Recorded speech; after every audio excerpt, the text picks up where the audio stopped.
Bapak Ibu sekalian, andaikan membicarakan keburukan pemimpin itu adalah suatu hal yang buruk, maka Allah tidak akan menceritakan tentang Namrud dan Fir'aun dalam Al-Quran. Betul atau tidak? Ya. Dan saya dan kawan-kawan tidaklah serta-merta sengaja untuk menyampaikan keburukan seorang pemimpin. Semua itu tidak lain bahwa kami ini suka atau tidak suka, sengaja atau tidak sengaja dipilih oleh Allah Subhanahu wa Ta'ala untuk ada dalam perkara ini. Setuju nggak Bang Rizal? Ya, setuju ya Bang Lawan? Setuju.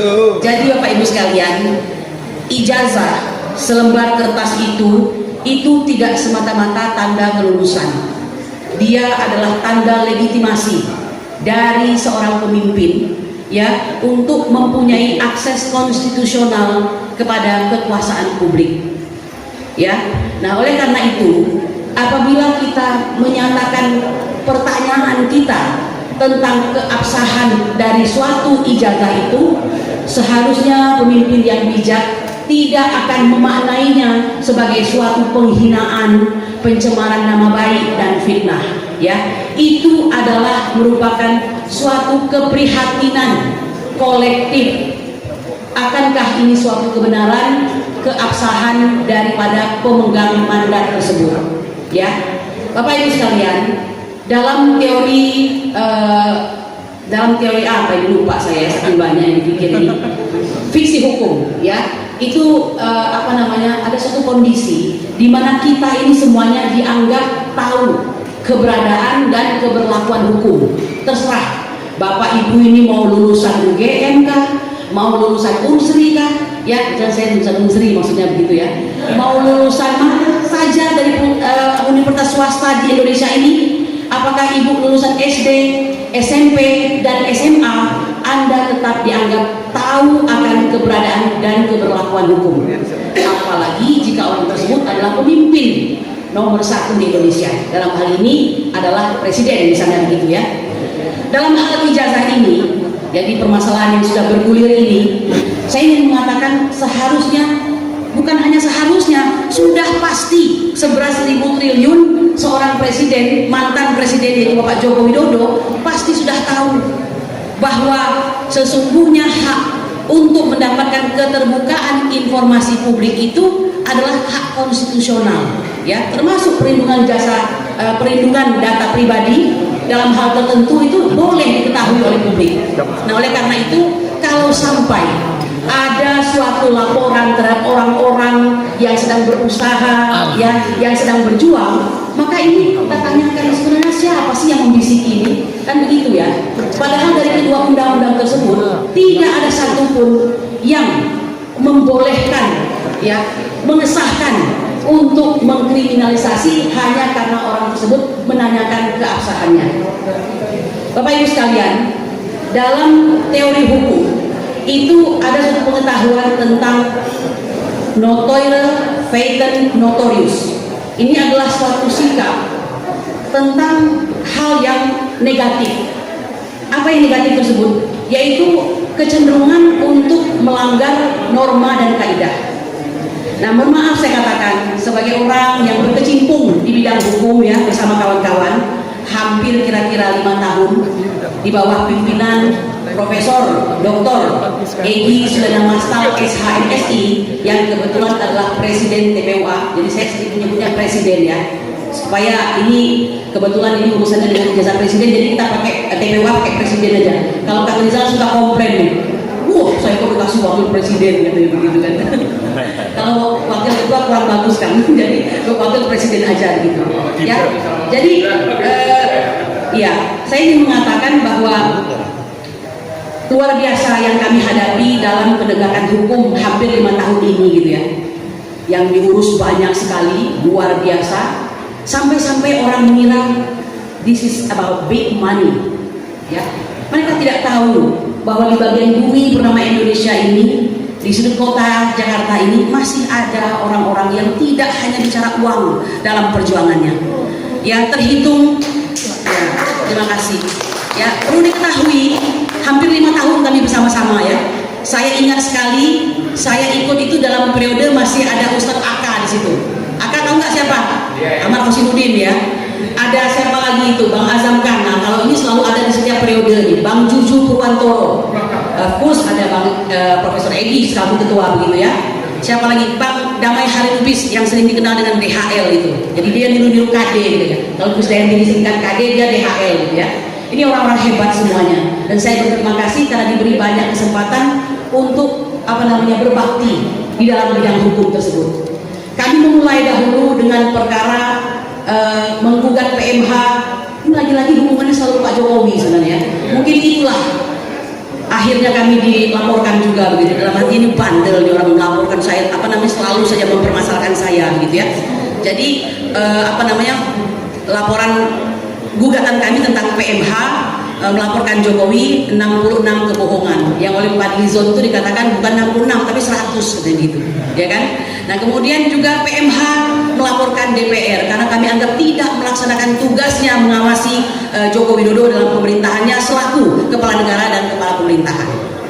Nah barulah kemudian diselingi itu kami seringkali mengurusi para ulama kita yang dikriminalisasi. Jadi tujuannya kemudian urusannya ini pasti soal kriminalisasi kalau tidak kita menggugat ketidakadilan itu sendiri begitu. Nah barulah pada tahun 2023 saya ikut yang menggugat ijazah Jokowi ini bersama-sama dengan tim ini juga ya perkara 610 yang sesungguhnya sudah didahului sebelumnya perkara 592 di mana perkara tersebut dicabut, artinya kami tidak lanjutkan karena mempertimbangkan kondisi bahwa Bambang Trimulyono bersama Gus Nur saat itu ditangkap. Ya, bagaimana orang mau memperjuangkan kalau orangnya ditangkap? Ya kan? Bagaimana para kuasa hukum akan mengupayakan bukti-bukti jika mereka dipisahkan dari si pengadunya sendiri kan begitu. Nah, perkara itu pun berubah menjadi perkara pidana yang pelaksanaan sidangnya itu terjadi di Solo, Surakarta ya. Nah di situ kebijakan Bang Egi karena saya perempuan jadi saya tidak diikutkan. Jadi biarlah para laki-laki saja karena sama. Ini supaya biar para termul tahu ya. Saking kita ini tidak punya biaya yang katanya bohir-bohir itu. Jadi benar-benar membiayai sidang itu sendiri begitu. Sampai hari ini dan mungkin sampai besok gitu ya, insya Allah. Nah jadi perkara itu menjadi perkara pidana yang sama-sama kita ketahui melibatkan hampir 30 atau 33 saksi ya kalau digabung dari pihak mereka maupun kita yang satu pun di antara mereka tidak pernah melihat ijazah asli Joko Widodo.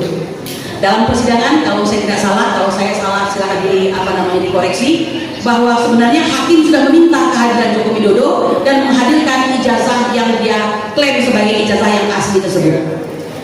Apa mau dikata? Persidangan berakhir, tuntutan jaksa yang kita sebut sebagai abal-abal itu dan aneh sekali bisa memasukkan perkara ini P21 padahal tidak ada ijazah asli yang bisa ditampakkan itu menghasilkan keputusan 6 tahun ya bagi kedua orang yang kita cintai ini ya untuk dianggap sebagai pasalnya itu adalah hoax atau bohong gitu ya. Nah kita tidak putus asa dilakukan banding.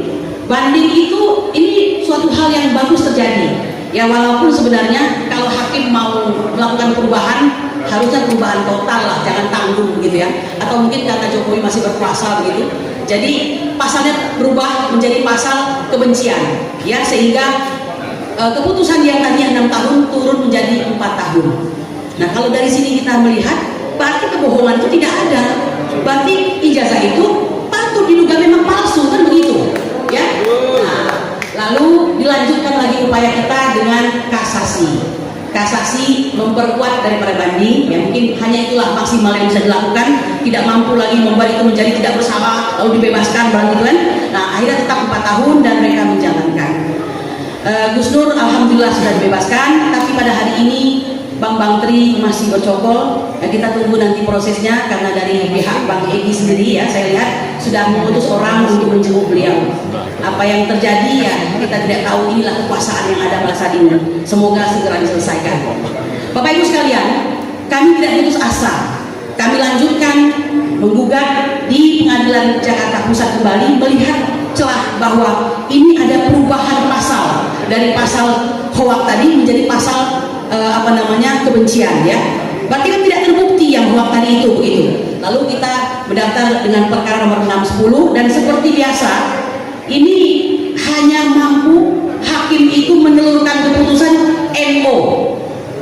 Jadi dari dulu kami bersidang, jika Anda berhadapan dengan penguasa, NO itu nampaknya sudah merupakan apa ya, kalau kita katakan itu udah paling bagus lah begitu. Nih unfunded yang artinya tidak bisa diterima ya, dengan alasan ya ini kompetensi begitu ya, bukan di sini bro gitu, kamarnya lain begitu. Padahal kita tidak bicara soal misalnya basicking, bukan bicara keputusan pemerintah, bukan. Ini perbuatan melawan hukumnya itu yang kita permasalahkan begitu. Bapak Ibu sekalian, dalam kondisi ya katakanlah dalam hati ini patah ya. Ini apalagi sih yang mesti dilakukan untuk menegakkan kebenaran dan keadilan, sementara dua korban ini harus menjalankan pidananya. Ternyata pimpinan kami, Presiden TPUA Bang Egy Sujana, kemudian juga Bang Rizal Fadila, ini memang orang-orang yang bandel tanda kutip ya. Mereka tidak putus asa ya. Akhirnya tetap juga mengajukan pelaporan ke Barreskrim. Pelaporan ya, bukan Dumas. Pelaporan seharusnya. Karena kita melaporkan tentang delik umum ini, yaitu suatu pemalsuan, ya kan? 263, betul ya Bang ya? 263 dan 266. Ya, itu ke Barreskrim. Saya bertanya karena waktu itu saya mengurus ibu saya yang kebetulan akhirnya meninggal di Curug. Saya tidak ikuti itu, tapi kepada Pak Arief, salah satu yang bersamai pendaftaran daripada pelaporan tersebut, mengatakan hampir 8 jam dipimpong kemana-mana ya, kembali terulang. Menyedihkan sekali, para pencari keadilan ini sulit sekali mencari keadilan ya kami pahami, mungkin polisi dilematis kalau diterima ini laporan, ini menyangkut orang yang sedang berkuasa atau baru saja berkuasa dan kekuasaannya masih ada begitu, bukan hanya tanda-tanda kekuasaannya tapi clearly, karena lebih dari setengah menteri itu adalah masih miliknya ya, bahkan orang di Barreskrim itu masih orangnya begitu ya. Padahal kalau kita maklumi, seharusnya saya lihat Pak Sigit Listio ini kan yang paling lama menjadi Kapolri ya kan, ya, kenapa masih terus dipertahankan? Harusnya berganti kepemimpinan, berganti pula Kapolrinya. Ini bukan semata-mata soal sentimen, bukan, tapi soal merit ya, bahwa harus ada pergantian, regenerasi dan segala macam ya. Harusnya orangnya yang dipilih Pak Prabowo dong ya, the man behind gun itu. Jadi orang yang di samping senjata itu adalah orang yang menggunakan senjata, maksudnya adalah orang yang dibutuhkan oleh presiden. Jadi ini nampaknya presiden kita masih penuh tepuk seliro kepada orang yang dihormatinya ini begitu. Wallahu a'lam bishawab. Nah, Bapak Ibu sekalian, kami ingin memberitahukan, kami ini tidak pernah mengenal secara pribadi kepada Bang Roy Suryo, Ibu Tifauzia Tiasuma, dan Bang Roy Suryo. Ya, ini semua kembali adalah suatu tanda dari Allah bahwa perjuangan itu belum selesai dan kami dilarang untuk mundur. Tiba-tiba kita kan sama-sama ya, siapapun di antara kita melihat mungkin di channel-channel YouTube seorang laki-laki ya cukup tampan lah, Bang Rismon Cianipar gitu kan, di IG begitu kan, dia menampakkan bagaimana masalah daripada ijazah ini. Kami kaget ya, selama ini kamilah orang yang selalu berurusan dengan ijazah palsu ini, tiba-tiba kami menemukan suatu semangat baru. Ini bukan semangat untuk menjatuhkan, tapi sebuah jalan keluar baru gitu ya. Kalau memang Allah menginginkan berhenti itu perkara ya, tapi tahu-tahu muncullah seorang Rismon Hasiholan Sianipar begitu, lalu muncul pula Bang Roy Suryo dan lain sebagainya. Waktu berlalu, ini tidak lepas kaitannya dengan doa juga ya, luar biasa ini, tanpa disupport oleh pemerintah tetap mencari kebenaran tadi ya. Saya ingin menceritakan ini biar diketahui apa sih dasarnya mula-mula datang ke Jogja dan ke Solo tersebut begitu. Nah, akhirnya beberapa kali meeting kami berpikir bahwa harus ada suatu gebrakan baru.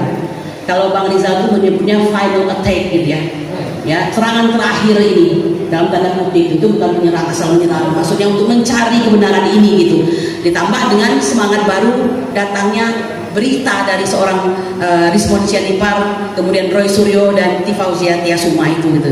Jadi kami tidak pernah mengenal secara pribadi dan bertemunya pun pertama kali itu di Jogja ya. Bapak Ibu sekalian perlu ketahui, kami kami tidak ujuk-ujuk datang Bapak Ibu, tapi berkirim surat sebanyak 2 kali. Ya, surat pertama belum dibalas, kami tidak putus asa, ya, deg-degan kita menanti semoga mereka mau membuka diri untuk membuka apakah benar ijazah ini asli atau palsu. Kalau asli, biar kami bantu untuk memberikan semacam penjelasan kepada masyarakat, ya kan? Nah, kalau tidak asli, ya bagaimanapun juga ini harus gentle dong mengakui begitu semalah 10 tahun daripada pemerintahan ini, gitu ya. Singkat cerita Bapak Ibu sekalian, kami berangkat ke Yogyakarta. Tapi karena ada kendala di jalan, maka orang yang kami korespondensi selama ini bersyukur ini sudah diutus oleh Allah untuk mewakili TPUA berhadapan langsung dengan rektorat di UGM. Ya, walaupun agak alot, konon kabarnya mereka berhasil untuk memfoto, melihat, meraba daripada skripsi tersebut begitu. Sehingga 1 menit lagi, 1 menit lagi saya baru sampai di sepertiga ya, tapi tidak mengapa. Oke, kita putuskan yang itu. Saya ingin mengatakan demikian Bapak Ibu sekalian, cerita yang ada sudah Anda ketahui ya.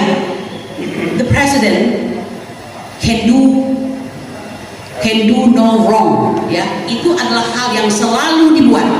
Jadi presiden ini bersih dari dosa. Dia adalah makhluk sempurna gitu. Maka dia tidak boleh nampak bersalah. Setiap kali kritik itu adalah subversif. Setiap kali protes itu adalah makar, ya. Ini yang dibikin dan berhasil menciptakan itu.